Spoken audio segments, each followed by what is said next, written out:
Bien. Alors, pour finir cette visite et pour résumer très rapidement l'histoire de cette cathédrale, on peut dire que celle-ci commence au IVe siècle par l'établissement d'un édifice primitif. Après sa destruction par les Vikings au XIe siècle, elle est entièrement reconstruite et consacrée par Guillaume le Conquérant le 14 juillet 1077. Avec son style gothique normand si particulier, c'est au Moyen-Âge, au début du XIVe siècle, que la cathédrale Notre-Dame du Bayeux connaît son apogée. Le 7 juin 1944, la population de la ville viendra ici remercier la Vierge d'avoir préservé Bayeux et sa cathédrale des désastres de la guerre. Alors, avant de nous quitter, je voudrais... Allez, dépêche-toi, Landine. Je te dis que j'ai entendu du bruit. Mon père! Ouvre-moi cette porte. Il n'y a personne, mon père. Voyez vous-même. J'aurais pourtant juré. À la grande porte, la barre est mise. Ce sont sans doute les ventilaires qui parlent au clocher et Notre-Dame qui leur répond. Mon devoir de Pompidou, ma fille, est de veiller à maintenir à toute heure et en toutes circonstances le bon ordre dans cette cathédrale.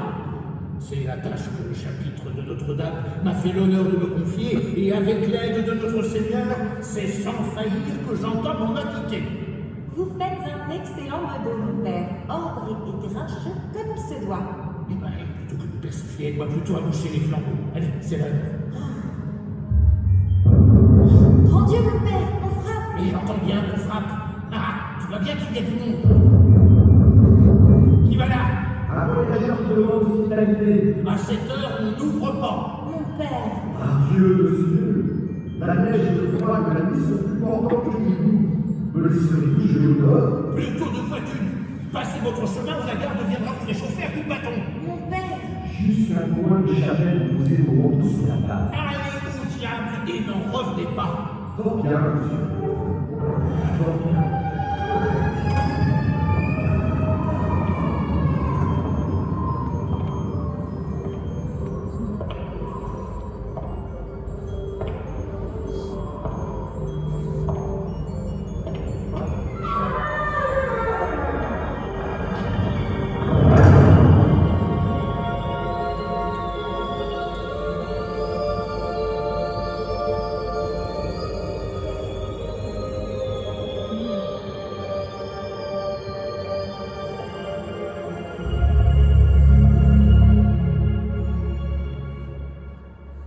La barre mise et pourtant clavée à triple tour, la grande porte s'est ouverte devant lui. Premier miracle de cette nuit prodigieuse. Puis, en un éclair, le voyageur a disparu, volatilisé comme un nuage d'encens. Et les pierres se sont mises à parler.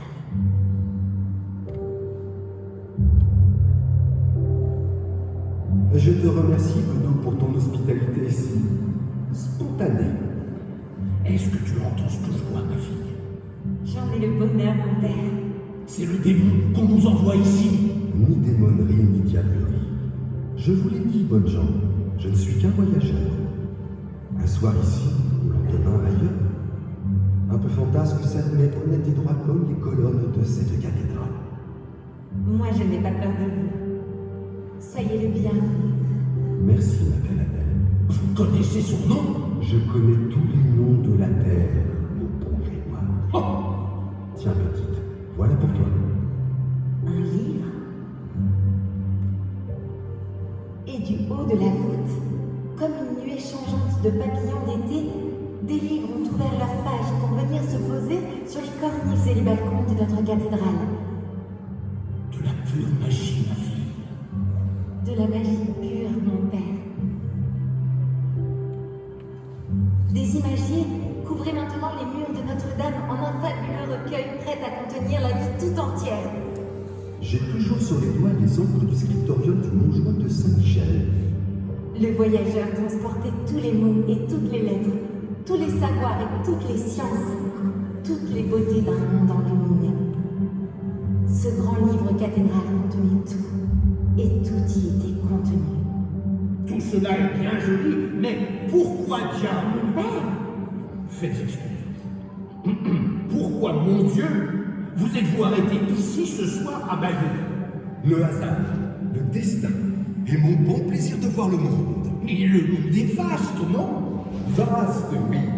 Et bien plus que tu le crois, mon grand Grégoire. J'ai frappé à d'autres portes qu'à la vôtre, et bien d'autres se sont ouvertes devant moi.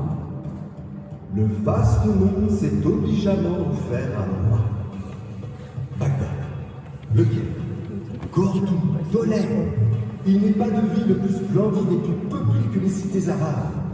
Pour prétendre connaître le monde, il faut avoir suivi les arabesques des marchands sur les routes de la soie, des épices ou de l'or. L'Afrique, la terre des affluents, ceux qui savent recevoir. J'ai vu l'Ali-Bela et ses 10 églises creusées par les anges dans la roche des montagnes éthiopiennes.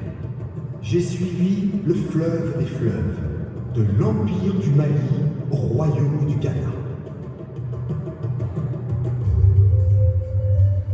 Il est encore sur la terre des mondes inconnus que je connais pourtant. Pour trouver celui-là, il faut faire voile plein ouest pour toucher l'autre bout du monde. Là se trouvent des cités d'or accrochées aux nuages, des empires mystérieux blottis au cœur des forêts profondes. Il faut courir la route australe pour rencontrer les peuples des grandes îles. Ils sont nés des déserts et des forêts, des vagues et du vent. Leur vie, disent-ils, ne dure que le temps d'un songe. Au jour, ils s'effacent, et comme les étoiles, renaissent au crépuscule. Loin à l'est, au-delà du levant, sont les éveillés. Leur sagesse est aussi grande que leur temple et leur sourire aussi large que celui de Bouddha. L'homme moderne.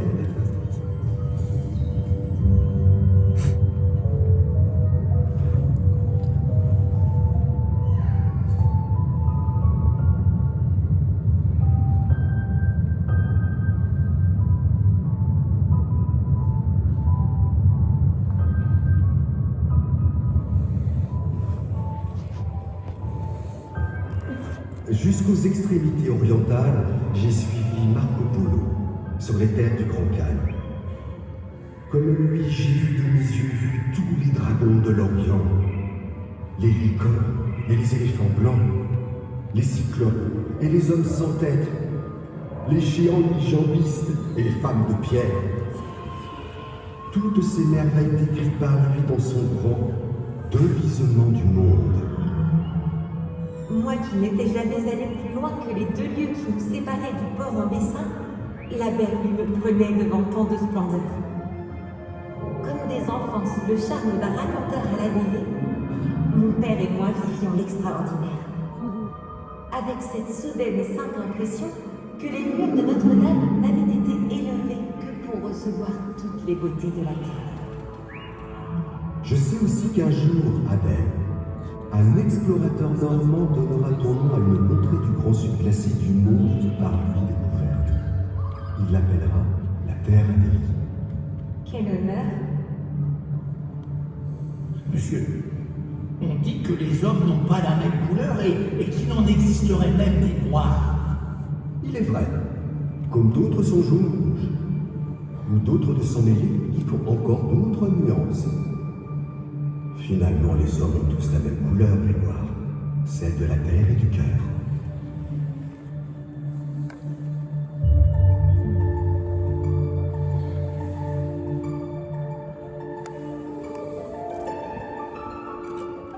Les hommes ont les couleurs de l'âme de leurs instruments, cristallines comme la harpe, tempétueuse comme le sac-poute, lumineuse comme le salterion, belliqueuse comme le tambour, enjôlante comme le chant de la flûte. Les hommes ont la couleur de leur musique.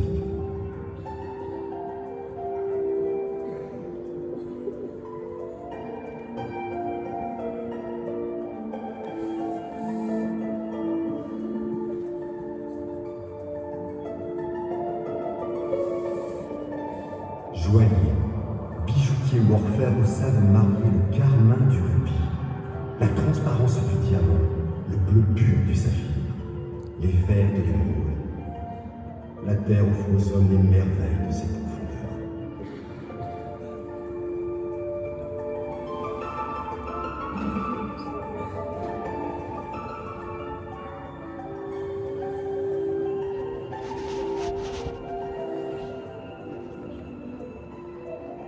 En attendant, nous, pauvres gens, faisons bien mal figure devant toutes ces splendeurs. Peut-être bien qu'un jour, nous... Attends plutôt que les poules et des dents, ma fille. Parbleu, vous voulez mon renvoi, monsieur? Aucun ordre ne m'a été donné d'exposer la tapisserie de notre reine Mathilde. Allez, allez, hop, hop, hop, remettez-la de suite dans son coffre. À vos ordres, Bedeau.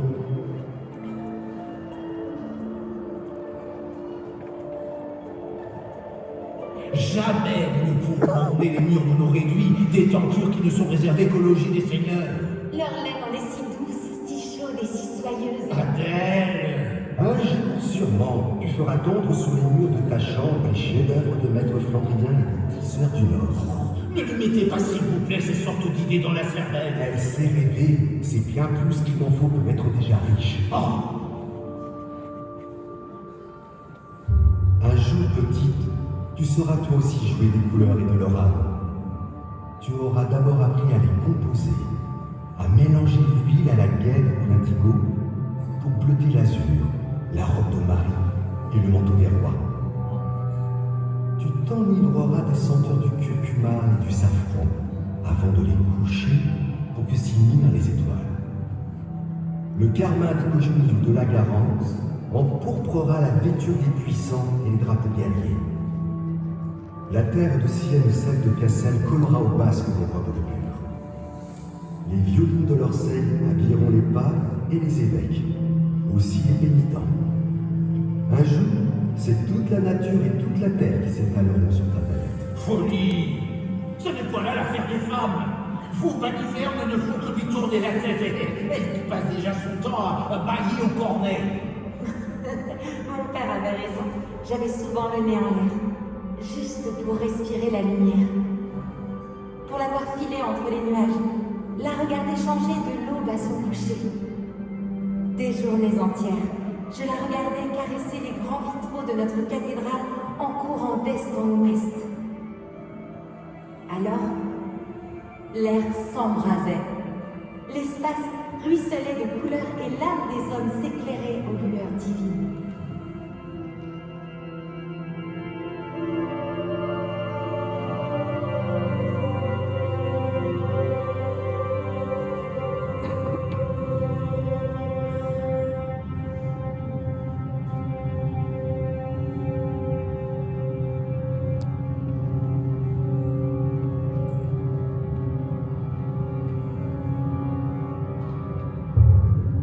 Ma foi, messire, nous voilà tout esbaudis par tant de beauté et de splendeur, mais notre vie à nous est fort loin de tout cela.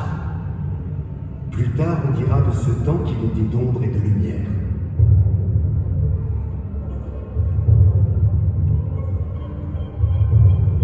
Même pour nous, monsieur, qui ne sommes ni très instruits ni bien nés, nous vivons chaque jour côte à côte avec des ombres qui bien trop souvent nous cachent la lumière.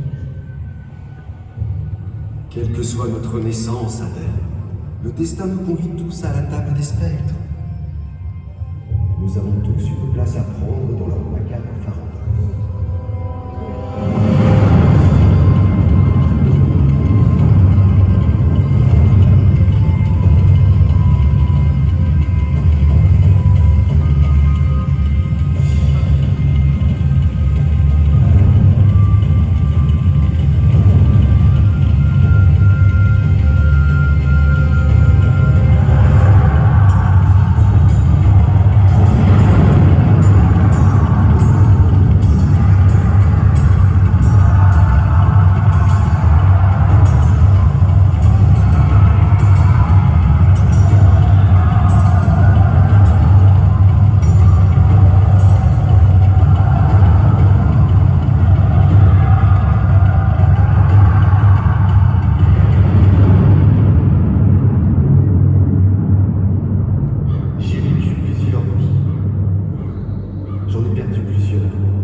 parole. L'Apocalypse n'est pas une fin. Ah, la première nouvelle. C'est le début de temps nouveau qui reste toujours à inventer. Et comme au matin le soleil nous tire de nos mauvais rêves, les cauchemars disparurent des murs pour laisser place à de nouveaux prodiges.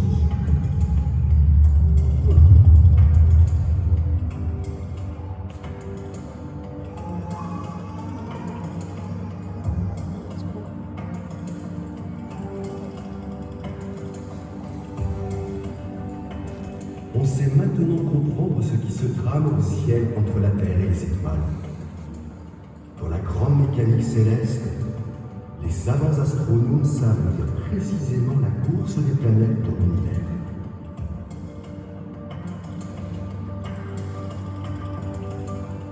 Bientôt, sur les livres de l'or, apparaîtront des roues qui monteront des bras. Est-il vrai que les machines savent aujourd'hui compter les heures? À la minute près, il suffit d'en remonter la machinerie. Et très bientôt, un autre soleil va se lever à l'est, l'imprimerie. Elle repoussera la nuit de l'ignorance et sa lumière brillera parmi les hommes.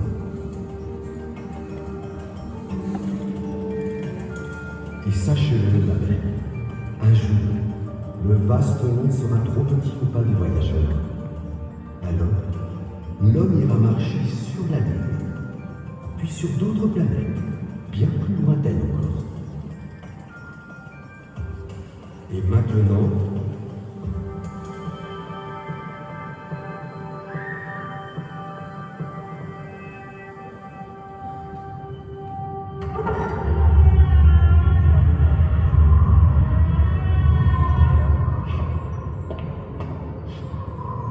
Et comme il est arrivé, il est reparti, tout enveloppé d'étoiles et de nuit.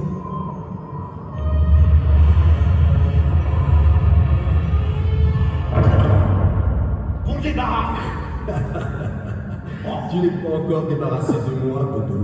Comme en d'autres lieux de la Terre, je suis ici chez moi. Tout en restant près de vous, j'arpente le monde. Et vous en donnerai des nouvelles chaque fois que vous voudrez penser à moi. Comptez sur moi. J'y compte, Adèle. J'y compte.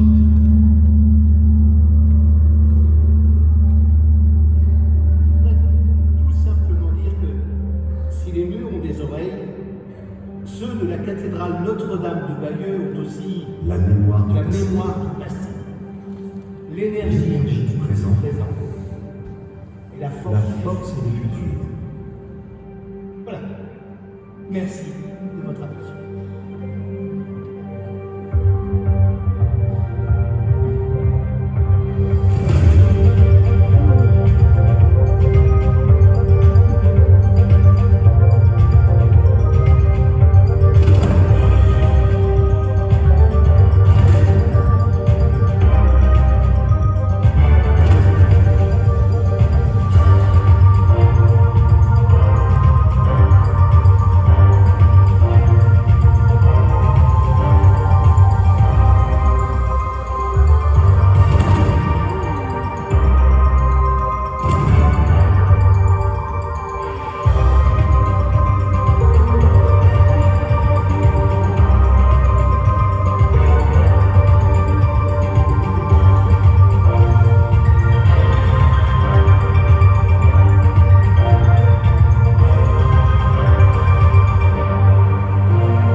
We have no video.